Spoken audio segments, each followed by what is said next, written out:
The dollar continues to extend declines into 2018, with the euro at its highest levels in over 3 years and the pound rocketing to post-EU referendum highs well beyond 140. And yet, while this has been playing out, NFP readings have been impressive. Unemployment sits at or near maximum levels, and the Fed has been normalizing policy, all things that should be supportive of the buck. But this hasn't been the case, with other central bank policy normalizations and a ramped-up U.S. administration soft dollar policy campaign more than offsetting. It's possible in light of these developments, today's report takes on added meaning. As per what has become the norm, the meat of the report will come down to the hourly earnings component.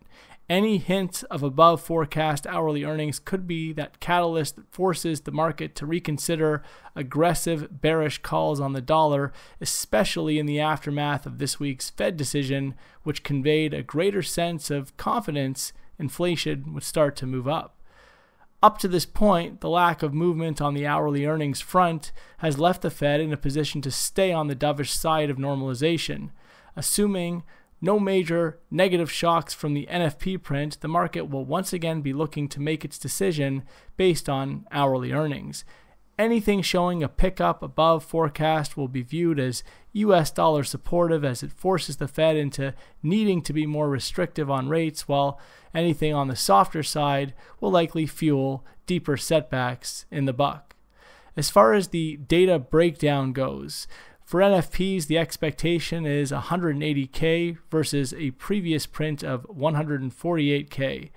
For average hourly earnings, the key focus here, the yearly is expected to tick up to 2.6% from 2.5% previous, while the monthly is expected to hold steady at 0.3%. On the unemployment rate, the expectation is that this data set will hold steady at 4.1%. And as far as the participation rate goes, the expectation is for it to tick up to 62.8% from 62.7% previous.